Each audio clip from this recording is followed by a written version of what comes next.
how brutal are conditions for recently mobilized Russian soldiers in and around Bakhmut. By some reports, they are absolutely being brutalized. Recent intercepts from Insight from Ukraine and Russia has some real firsthand accounts of what it's like to be one of those soldiers trapped on the front lines. Let's get into it.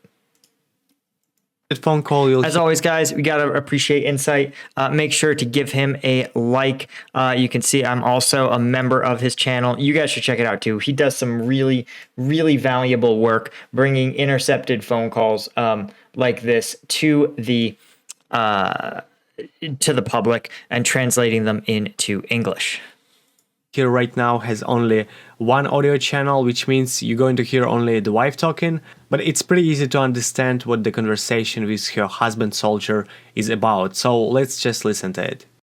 Ну реально, как будто просто не люди, я не знаю, как так можно здесь. Нельзя никому нажаловаться, коллективно написать. Ну, нельзя поразговаривать с главным. Okay, this is interesting, right? This is actually more sophisticated thinking than we're used to seeing from a lot of these intercepted phone calls. And one of the things that is a really interesting trend in this war is that the individuals being mobilized are oftentimes at the margins of Russian society. And there are some rumors that this is a deliberate effort, that Russia is intentionally not mobilizing or drafting Muscovites, people from St. Petersburg and other urban metro areas, because they generally are wealthier, more connected towards things like social media, and more likely to publicly report unacceptably bad conditions. And instead, they're focusing their recruitment efforts on minority regions, ethnic minorities who sometimes speak different languages than Russian. And this but the reason this could also be happening is because metropolitan residents are just better at navigating bureaucracies. Certainly, every state, every country has its own bureaucratic nonsense. In the US, right, the DMV is our kind of nightmare scenario. But even things like the legal system, if you want to sue your neighbor for cutting down your tree, there is a legal way to do that, but you have to be a little bit sophisticated. And so what you see, I suspect, is some of the reason that many Muscovites aren't being mobilized is actually because they know how to worm their way out of bureaucratic BS, right? They know that they need to find a doctor who's willing to give them the paperwork to say that they're not fit to fight, come up with some preposterous claim that makes them ineligible. And I think the fact that this woman is saying, hey, could you file a complaint collectively? Even just talk to someone in charge. She probably means like a senior commander. She says, basically, don't sign anything. If you've ventured into the comments section of any of my videos, you know that there is a lot of pro-Russian trolling, and it's really active from 9 a.m. to 5 p.m. Moscow time. In fact, it's public knowledge that Russia and other authoritarian states spend big on funding not just online propaganda, but many other types of online criminal activities too. From ransomware to database hacks, online criminals have never been more powerful and sophisticated. That's why I wanted to talk about today's sponsor, Atlas VPN. Right now, Atlas VPN is running a huge discount. You can get a 3-year subscription for just $199 a month with a 30-day money-back guarantee. Time is running out, so get your deal by clicking the link in the description below. One Atlas VPN subscription protects unlimited devices. So from your laptop to your phone, Atlas VPN has you covered. Atlas VPN also blocks malicious malicious links, ads, trackers, and notifies you when someone is trying to steal your data. Atlas VPN keeps your Google searches private and prevents online companies from tracking your activity. You'll be able to see price deals only available in select locations, like deals on airlines or hotels. You can also access geo-restricted content from services like Netflix or Hulu. Right now, Atlas VPN is running a huge discount. You can get a 3-year subscription for just $199 a month with a 30-day money-back guarantee. Time is running out, so get your deal by clicking the link in the description below. But as we've talked about, if you've been on this channel more than a few minutes, you know how this goes. In Russia, in authoritarian countries, there isn't an independent judiciary to referee. There's no one who can referee disputes between private citizens and the government. In the US, we have a fairly independent court system where even if you are a company who feels wronged by the federal government, you can still go to a judge, and that judge actually would have the power to chastise and put the federal government in its place. In some instances, even order the feds to pay up. One example would be something like Ruby Ridge, where this was an incident in the 90s where a not so nice guy, but was unfairly targeted by the ATF, and the incident resulted in the death of his wife and 2 children. And he sued the government for their gross negligence in targeting, again, his family for a relatively minor legal infraction. I think they actually got him on like failure to appear for a minor weapons charge. And he won. The government paid up. And that's just a testament to, again, the independent judiciary. It's one of the reasons why most Western countries there's one theory that the strong independent judiciary and enforced contract law is one of the reasons why Western countries have developed so robustly over the last 100 years, whereas authoritarian countries generally have had more fits and starts. Though in Russia's case, right, there is no independent judiciary. That contract isn't worth the paper it's printed on, and the government can do anything they want with it at any time. Больше не продлевать ничего. Не продлевать можно ж контракт? Не, ну вы же продлеваете все. Можно ж не продлевать. Реально всем понимаешь, ты сдохнешь, а всем так. Yeah, this is what she's saying, so here's what's interesting. This reminds me a little bit, we've talked about this in other videos, of the backdoor draft. This was a policy in which soldiers at the height of the Iraq War, soldiers whose contracts were up, but who were on orders to go on a deployment were actually not allowed to leave the military until after their deployment, right? So the contract said, you will be released. Your contract is up, let's say February 7th, 2006. And the government said, well, we were going to let you go, but you have deployment orders, so you have to complete this deployment, this 1 year, or in some cases, even a 15-month deployment to Iraq. So it was pretty vicious, and the Army got dragged in Congress for it, but they still did it. So, if our government can do it, you bet your salt that they can forcibly extend contracts all they want. Now, the question is, will the Russian government actually go after you if you tell them to go F themselves and just up and leave? That's a bold test. But as there's a lot of rumors that Russian forces are willing to call people's bluffs when it comes to not fighting. Some rumors are even that soldiers that refuse to fight are executed. Вообще насрать на человеческие жизни. Через эту неделю нельзя по одному поотпускать. Какой-то. Ну, отпустите, ребята, хотя бы на недельку, по одному, по 2 человека. So here's what's interesting. What she's describing is actually exactly how the U.S. military ran their R&R. When I was deployed, I had to create an R&R schedule for my entire platoon. And the rule was simple, that you were guaranteed 2 weeks with your family at your home of record. U.S. government would fly you there, and then they would expect you to fly back. And it was actually pretty straightforward. And it didn't count travel time, so that if there were delays in flights and stuff, you wouldn't, for example, spend a week of your leave sitting on a tarmac in Kuwait. But it fell on me and my platoon sergeant to figure out how we were going to rotate, 2 to 4 soldiers every 2 weeks out of the fight, right? And 2 to 4 soldiers, again, is up to 10% of our platoon. So we had to sit there and be like, okay, let's make sure we don't lose 2 of our key team leaders. Or if we, when our squad leaders go on leave, we make sure the senior team leader who will step up is still going to be available, even if there are delays on the left or right side. Again, R&R meant 3 weeks. Plus, remember, soldiers also had events.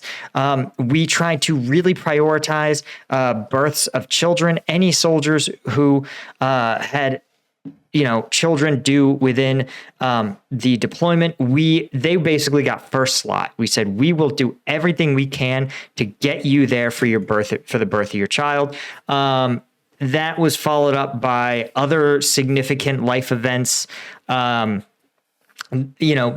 tried to do birthdays or anniversaries, and we would have soldiers kind of bid through what they wanted. I think generally, again, after the newborn child priorities, then we went into things like, I think it was like lower enlisted would bid first for weeks, and then it kind of worked its way up. And so I said, I just took the last R&R slot that no one else wanted, which weirdly enough fell on my birthday, but it was a really, really, really like late spot in the deployment. So I got my R&R at like month 9. The point is that she's describing a system that absolutely can work, but it requires not a lot, but it requires a significant amount of effort from leadership at every level. And it requires some serious logistic work, none of which it seems like they're willing to do. But I say that, right? The U.S. government was able to make it to get me from Nangarhar province, Afghanistan to Philadelphia. This is like, look, this is like a long bus ride. Once you are out of Ukraine, you're not in a war zone. You just take a bus to Moscow or whatever.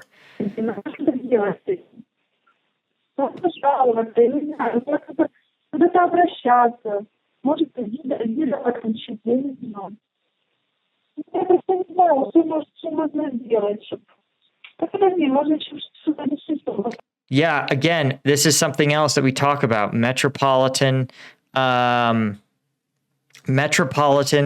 Russians are going to be closer connected to the Kremlin. Just like if you live in DC, you're way more likely to know somebody in the US. If you live in Washington, DC, you're just way more likely to know someone who works at some level of authority in government, who can intervene on your behalf or just give you good advice to say, hey, I know how this system works. Here's who you want to call, who you want to talk to. Here's what you want to do. You want to file a complaint or contact this type of law firm. They're going to be able to give you better advice. The further you are from that metropole, the worse advice, the less likely you're going to know how to navigate these sort of systems. That wife was completely right about the Russian command not caring about Russian soldiers' lives. Many Russians already know it, so they're looking for ways to escape from the war in Ukraine. You'll hear about it in the next interception. Слышишь, есть переводы между частями. Напиши на перевод другую часть. Куда-нибудь за 11, не знаю, 5 там, куда-то написать. Ну, дыра. 9. Хочешь прикол? Вчера приехала сотка, забрала 3 человека.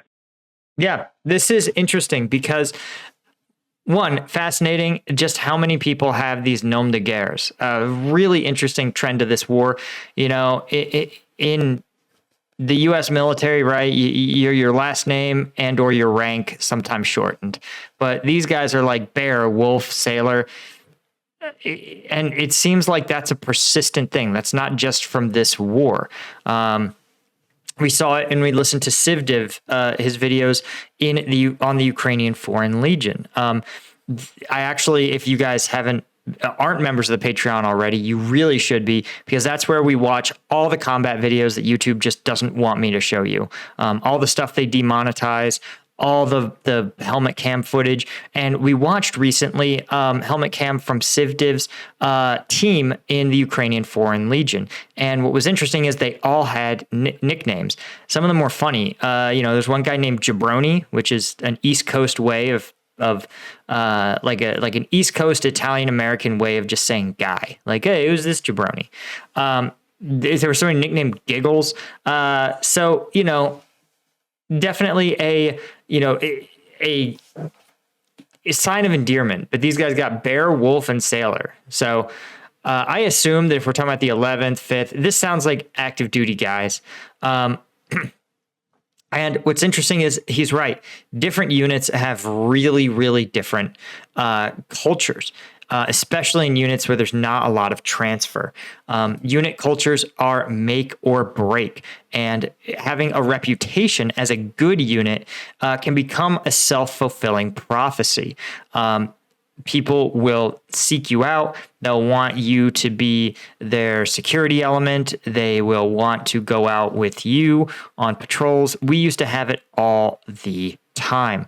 A lot of sort of babysitting missions, a lot of VIP escorts. Occasionally, we would even get tagged by JSOC elements, sometimes on the platoon level. They'd be like, we want this platoon to be our QRF on our standby while we're conducting this raid, and they wouldn't give us like a ton of details or anything. They'd just say, hey, we want you to stage in and around this grid, and if you get this certain call, you're going to proceed to this grid, and you're going to switch your radios to this frequency and link up with friendly units and support as needed. We never actually got called into anything since, they're JSOC. They have things under control. But it's just interesting to see your unit's reputation oftentimes stretches much further than you realize. And every unit it's not true. Units know. Units, if you're in a shit unit or not. You just do. Медведя, волка и моряка. А нас не забрали, прикинь. Я звоню, что такое? А вы пойдете второй партии по новым законам, вам надо заново записываться, переписываться, ждать еще 1,5 месяца. А эти, понял, в штабе нам говорят, мы вас принципиально не запишем. Hey, this is just confusing. So they said, you go next. According to new laws, you need to sign up again and wait 1.5 months. And we won't sign you up on purpose to get you out. I think the 100th must be some sort of like demobilization unit. That must be why they want it. Anyway, if you're like, man, why is he so desperate? Well, I want to take a look at this wild news story here. Now, admittedly, it's the sun, so let's not get too overhyped about this. But what's really interesting to me is that it talks about how, this talks like Bakhmut is a symbolic point for the Ukrainian military, which, as I've discussed, the Ukrainian military's advantage in Bakhmut is that it can be a realist. For Russia, it's a symbol of their inability to achieve their objectives. That's why they are absolutely throwing human beings at it.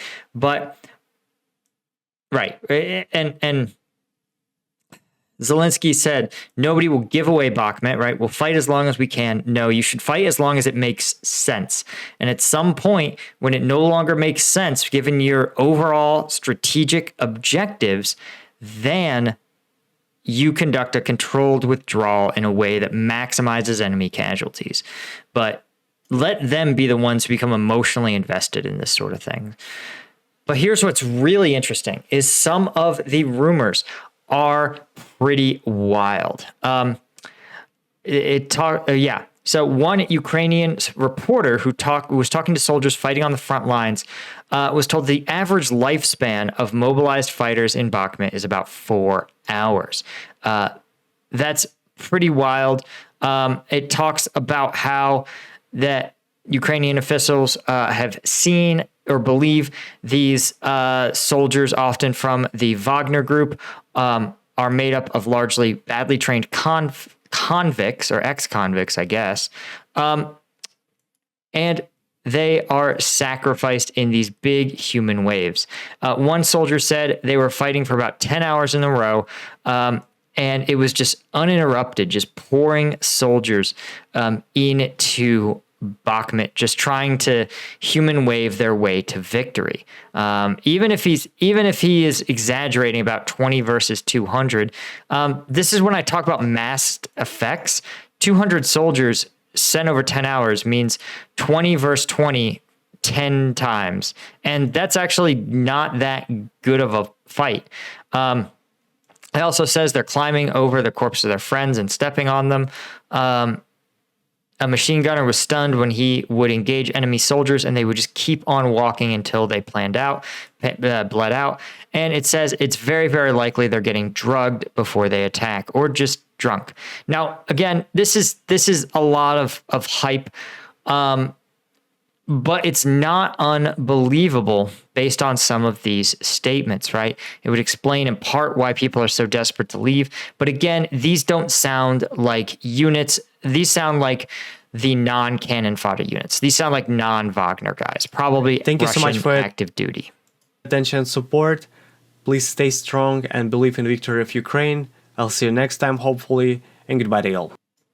Yeah, and again, give the guy a like. If you believe in his content, do take the time and join his membership. You guys know Russia, this Russia-Ukraine conflict is not something YouTube loves having on its platform, but I think it's really important to give you guys my honest analysis. I think I'm one of the there's only a handful of us really that do this regularly, that try to bring honest, unbiased reporting to you guys. The US, a lot of our media outlets have a lot of links to one party or another, and it means that it can be hard to trust their reporting. I'm a true neutral observer of this war, just trying to report facts and give you my best analysis.